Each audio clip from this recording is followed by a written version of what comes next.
Hello and welcome to GameSack. Once again, we're talking about some digital games that finally got a physical release. Yeah, this is a good episode for us because, you know, Joe and I are not big fans of buying digital games. I mean, of course we have them and we'll buy them if they're a necessity or they're super, super awesome, but this gives us a chance to try some games that we know for sure we're going to be able to keep in our collections forever and ever. Yeah, and if, we don't pay our internet bill, we'll still be able to play these, and we'll have them forever and ever, no matter what. Yes. So anyway, let's get into these games.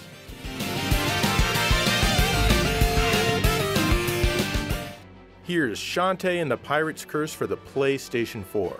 This is the third game in the series and was originally released digitally on the 3DS in late 2014 and a bit later on the Wii U.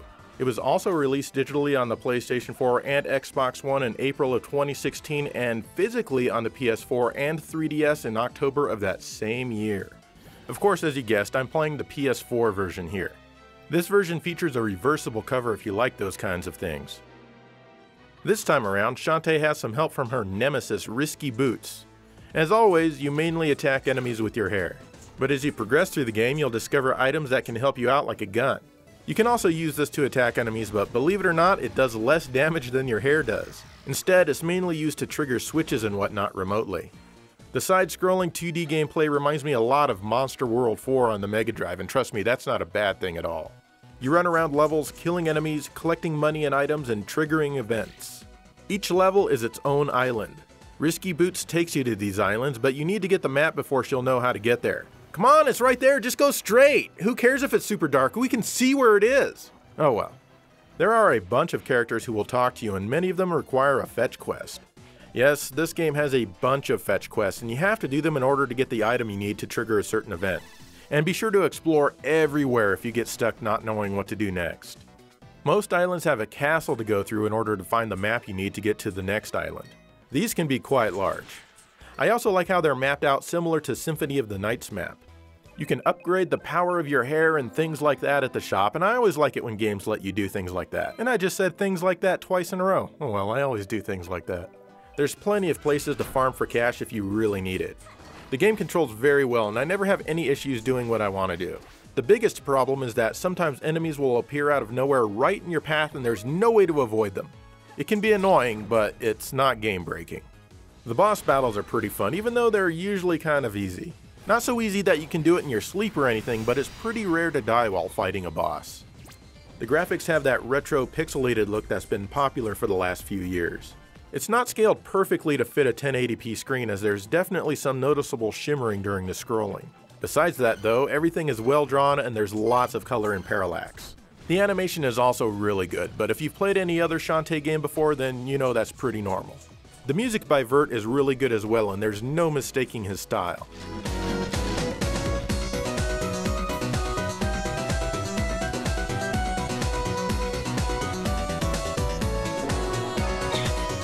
It makes backtracking to the previous levels fun, and you'll be doing plenty of backtracking once you get new abilities.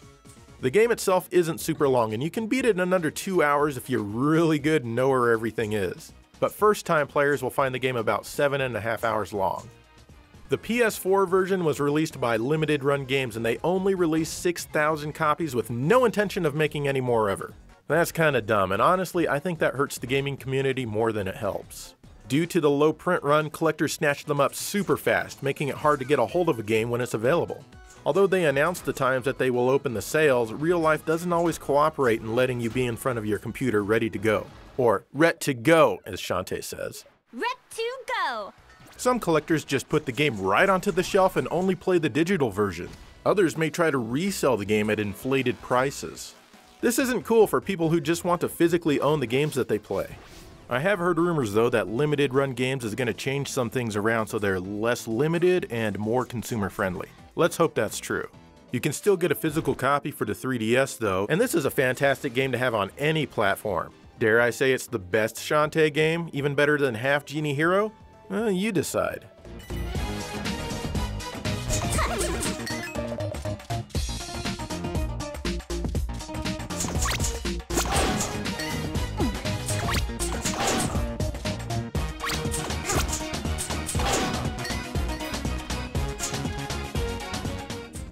This is Lumo, developed by AAA Productions and published by Rising Star Games. This was released digitally on PS4, Vita, Xbone, and various computers in mid-2016. At the end of August 2016, Rising Star Games showed the Sony platforms much love by releasing a physical version, which I'm playing here. The best part about this is that they're really cheap. I paid $20 for my PS4 copy, so let's take a look and see if it was money well spent. As you've noticed by now, this game is presented in the isometric view. You may also remember that I get pretty frustrated with games presented in this view. So why did I buy this game then? I guess I'm just stupid like that. I always find these games intriguing and they look really fun. Well, luckily this time around I'm not wrong. You start the game off as a dorky kid wandering into a weird looking arcade. You can't play any of the cabinets, so you just wander around a little bit. You end up looking at a table with an old monitor and a space eye sitting next to it. How do I know it's a space eye? Well, there's a poster right behind it, duh! The space eye vaporizes you and you end up in a different realm as a very short person with a wizard's hat on. You can run around and jump if you like, but you can only jump about 2 inches off the floor.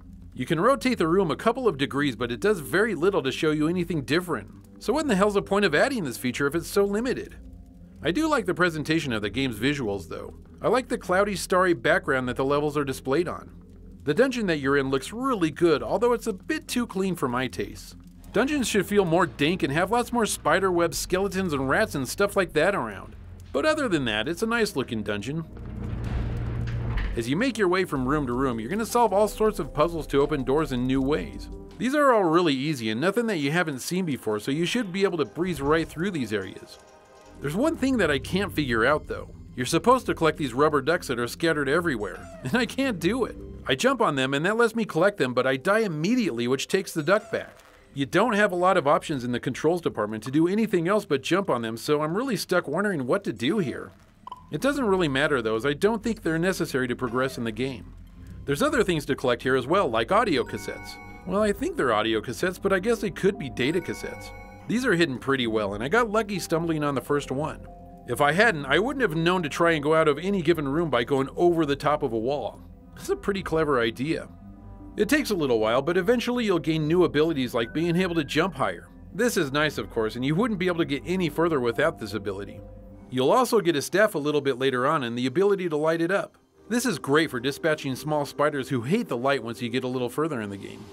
Using the light drains a meter on the left side of the screen, but no big deal. Just walk through these butterflies and the meter will shoot right back up. And your staff is also great for finding hidden platform blocks. The game starts to get really tough when you reach the part of the dungeon with ice on the floor. Ice levels are always tough and controlling your little guy isn't easy here at all. You're going to die many times, but luckily you'll respawn immediately in that room. At the very beginning of the game, you have the option to choose adventure or old school modes. If you choose old school, you won't make it past the ice area since you have a limited amount of lives. Adventure gives you unlimited tries, so that's the way to go. As far as music goes, I really like it. It's a great ambient electronic track and it really goes well with the gameplay. I did run into one problem playing the game. The game autosaves when you enter a new room, and at some point the save data became corrupted. For a while I would just go along with it, and every room I'd enter I'd get the corrupt data notice, which is insanely annoying. I found that if you simply delete the corrupted file from the storage manager, it fixes the problem. Other than that, this is a really entertaining game, and since the physical copy is easily available for $20 or even cheaper, I say it's worth it. You'll easily get your money's worth.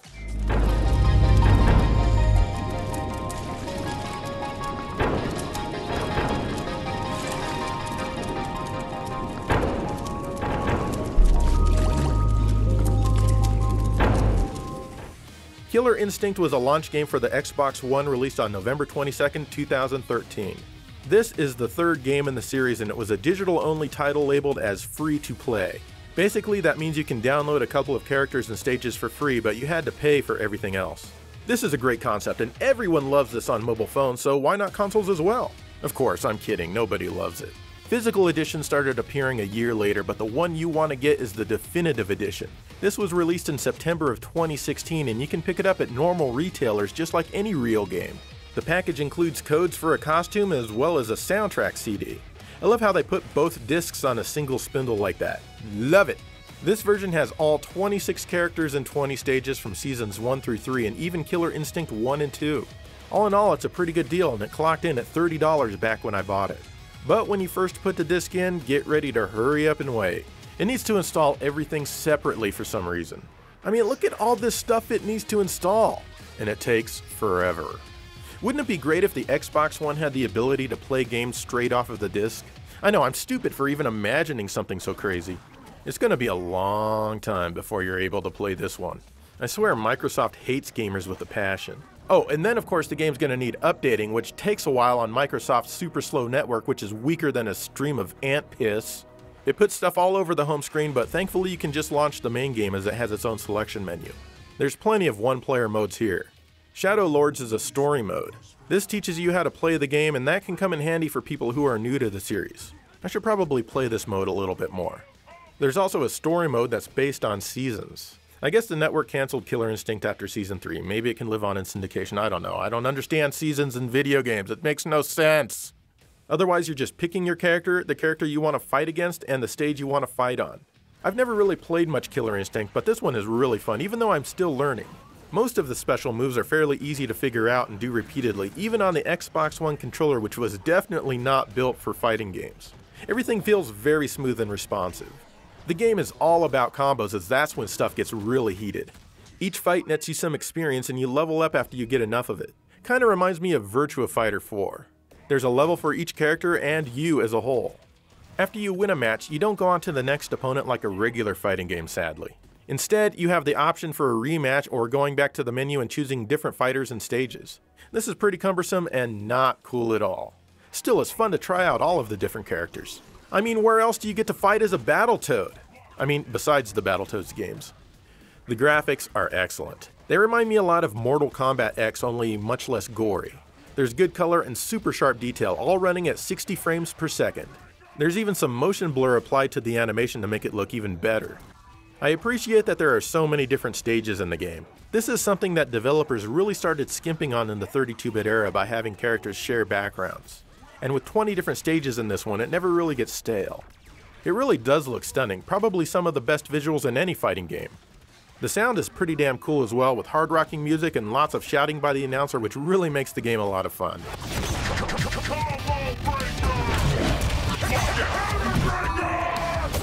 I like the fact that they included the arcade versions of the first two games on here. I've never really played them much because the graphics have always looked kind of repulsive to me, even when they were new. But still, having them on here only adds to the total package. Overall, there's lots to do and play here, and if you wait for it to install and update, you're in for a treat.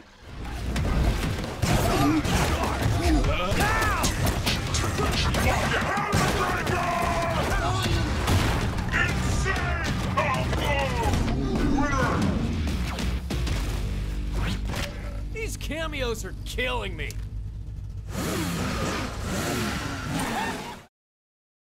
All right, so far so good. We've got some great games that were digital at first and now are physical copies. Indeed. At least I have some great games. Yours. Anyway, you've only covered one, so let's get more into some of the stuff you've discovered. Yeah, for sure.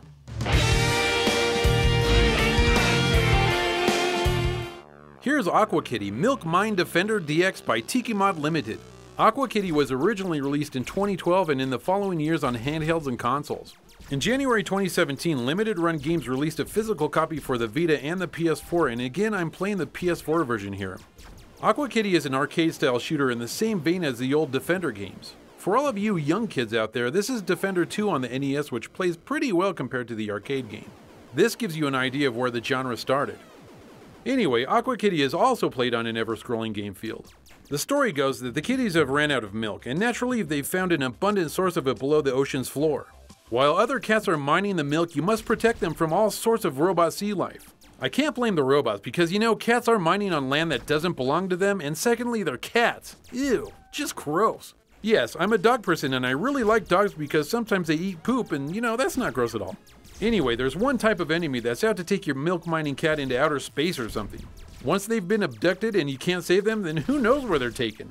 I almost want them to be taken because they're cats. Ick! But if I did that, then it would be game over, so I guess I'll try and save them. There's anywhere from 1 to 5 mines that you have to protect, and it gets pretty crazy in upper levels trying to survive waves of fish and cat thieves. And I really like how these mines go up and down. I mean, there's something really soothing about this. There's a couple of ways to play this game. There's an arcade mode and just a regular mode. To me, each one borrows ideas from other shooters. In the regular mode, you shoot down baddies and pick up power-ups for your ship. These range from hearts for your health bar, bombs, and assorted weapons. The weapon power-ups remind me of Fantasy Zone. You know, when you get a weapon power-up and it has a limited time you can use it. A meter will slowly drain, and when it's gone, so is your power-up. I'm not a huge fan of this, but at least in this mode you have infinite tries. Once you die, you must start the level over again, but the good thing is that your progress is saved. The arcade mode has a weapon system that is modeled after the Gradius series. You collect green gems from certain robot fish. Every gem that you collect will highlight an option on a menu at the bottom of the screen. Once your desired option is highlighted, push the square button and it's yours. Yay! This is awesome, and the weapons aren't timed and even stay with you when you finish a level. But it's not all great, and being a true arcade mode, once you die your game is over. All your progress is erased and your PS4 hard drive is reformatted. Well, just kidding about the last part. Anyways, no continues are available and it's just in your face game over. So damn, which mode to play? Well, they're both fun and very challenging in the upper levels. And yes, you don't have to comment on it. I am well aware that I'm playing this game on easy. I naturally suck at shooters, and putting this game on easy lets me enjoy the game a bit more.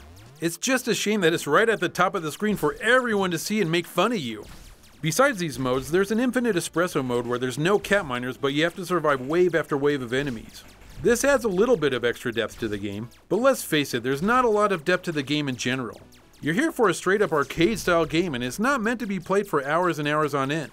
And you know what? I'm fine with that. I think there needs to be games out there like this where you can play and enjoy the experience even if it's as short as 20 minutes. So do I like this game? Well, yes I do. I like the colorful detailed graphics. I like how the game controls. You turn your submarine left and right with the shoulder buttons, and this works really well. I like how after you save a cat miner from being abducted, he says something through the speaker on your controller. I'm not sure what he's saying, but it's either thank you or what the hell took you so long to save me? The game is available digitally for very cheap. There's even an Xbox One version that's available now that has even more content, but yes, it's digital only. You can still get a physical copy for your PS4 or Vita, but you're most likely going to be paying double the original price limited run games sold it for. But I suggest not buying them because, you know what, scalpers suck.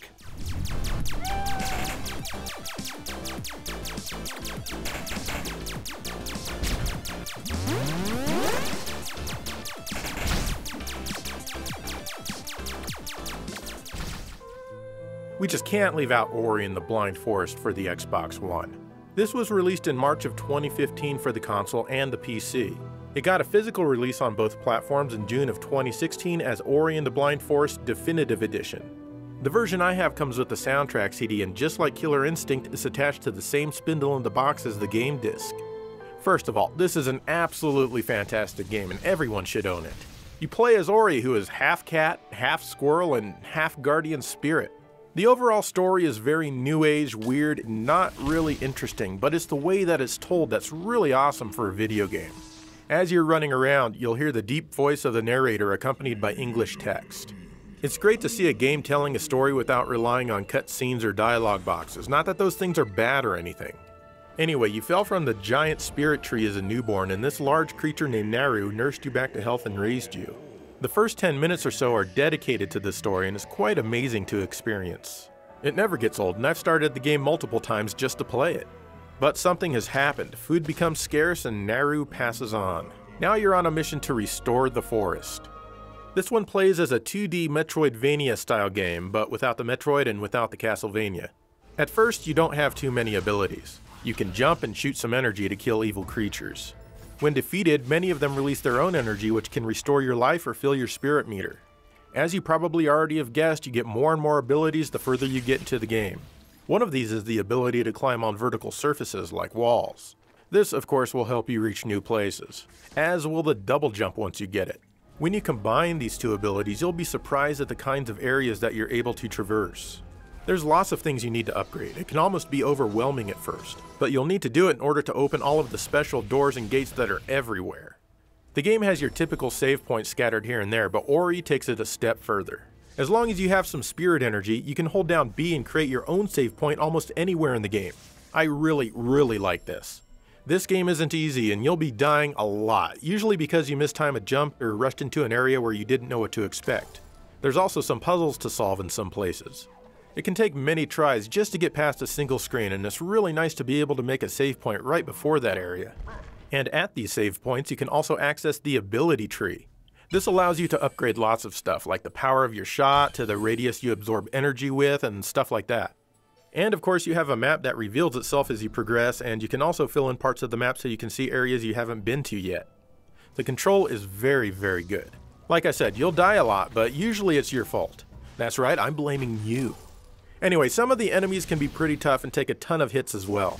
The Definitive Edition adds selectable difficulties, and there's no shame in playing this one on easy. I mean, it still puts out quite a challenge. It also adds some fast travel warps that you can use if you want. And lastly, it adds a couple of new areas to explore. Now, clearly I don't have to tell you that the visuals are absolutely outstanding. The world that Ori inhabits is very lush and organic. In fact, this is one of the best looking 2D games ever made. There's tons of parallax scrolling here as well as transparency and glowing effects. The biggest issue is that since Ori is small and white, he or she can easily become lost in the visuals sometimes, especially when he or she is around glowing things. Likewise, the amazing soundtrack perfectly fits the game. You'll be glad it came with a soundtrack CD, though I feel it works best when you're actually playing instead of on its own. When I first got my Xbox One, it came with this game and I was very upset that it was digital only. When this physical release came out, I jumped on it right away. And you should too, as it sells for only $20 brand new. Like I said, everyone should own this game.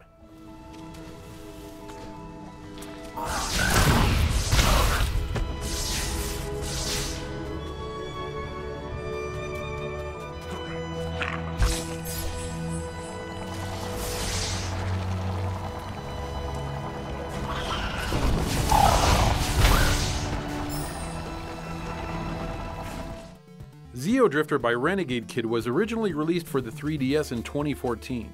In the following years, it made appearances on just about everything except for a Microsoft system. Poor Microsoft.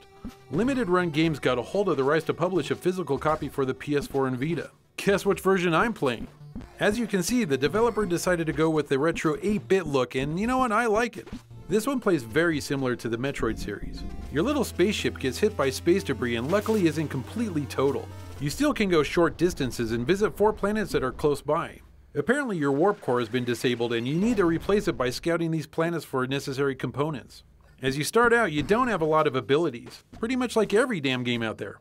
You can run, jump, and shoot, and that's about it. There's lots of areas that you can't traverse since you don't have the ability to do so. Yet. As you make your way, you'll gain new abilities by defeating certain boss-like enemies. The first ability is probably the coolest in the whole game, and this one lets you go back and forth between the foreground and the background. This is a really cool feature and adds some depth to each level. And of course, this allows you to access more areas in each world. Just like a Metroid game, you'll be going back and forth all over the place once you gain a new ability. But the time that you spend searching for new areas to open can be a bit boring. You face the same enemies over and over again and none of them drop anything for you to collect. It won't take long for you to just bypass as many enemies as you can just to keep going. Getting a little something for killing an alien makes you feel a bit better about yourself, but you get nothing, so what's the point? Hell, even the bosses are mostly just the same sprite, just a different color. Yeah, they do become more and more difficult to beat the further you get, but a little variety would have been welcome. I also wish each world would have more than just one extraction point. It sucks having to traverse a whole level just so you can go back to your ship. Checkpoints are only available right before a boss fight. As you make your way around, be on the lookout for +1 life containers and +1 gun containers. Obviously, the life one will add an extra circle to your life meter, and the gun one will let you power up a weapon. Weapons are interesting in this game. There's 4 different types, and when you collect a power-up, you can add it to the weapon of your choosing. The problem is that I don't feel like a weapon gets as powered up as it should be when you increase its power. Like this wave shot here, I've powered it up all the way here, and it's still just as slow as it was when I first started. The only difference is that the wave gets wider. Besides getting wider, it should shoot faster, but it doesn't. Customizing your weapon can be tedious with adding and subtracting the power-ups, so the game gives you 3 slots to make it a bit quicker. It's still a bit annoying, and let's just say I'm not really impressed by the weapon system since you have to go into the pause screen anytime you want to change them. There's also lots of little secrets in this game. Things like hidden life refills to areas with nods to previous games from the developer. Like this guy, it's Max from the 3DS game Mutant Mudds doing a little graffiti. I like this stuff. As I said, I enjoy the 8-bit style of the graphics and the music matches. It sounds like something from an 8-bit system and I like it. It has a few catchy melodies and some that are a bit repetitious for my taste, but overall it's pretty good. This game is of course available for download, but if you want a physical copy for your PS4 or Vita, then you'll again be paying at least double the original price of $25. Is it worth it? Well, that's up to you, as I beat the game with 91% and I think I played for a total of about 5.5 hours. So if you're looking for a longer adventure, then $50 or more might not be worth a physical copy. Just download it for a lot cheaper and have fun, as it's a good time.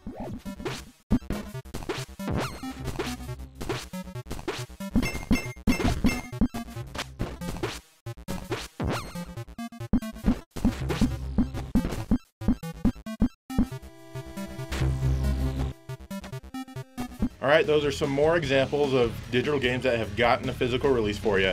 And I hope some of these future games coming out do get physical releases, like the Wonder Boy 3 remake that's coming up, and also the other Monster World inspired game. Yeah, would be total. Those are perfect examples of games that, I don't know, I'd probably buy the digital version, but also hope, then pray that a physical copy gets released of those. I know, and what's the one coming out for the Xbox One? Gunhead? Or what's it called? I don't know. I don't even remember the name of that. The cartoony one. I can't remember. Of course, I'll remember like 2 minutes from now. Yeah, post it in the comments. Yes, but I want that on physical release too. Like day one. Day one. Anyway, what are some games that we should try out that did get a physical release? What are some games that you feel should have a physical release? Let us know, and in the meantime, thank you for watching GameSack.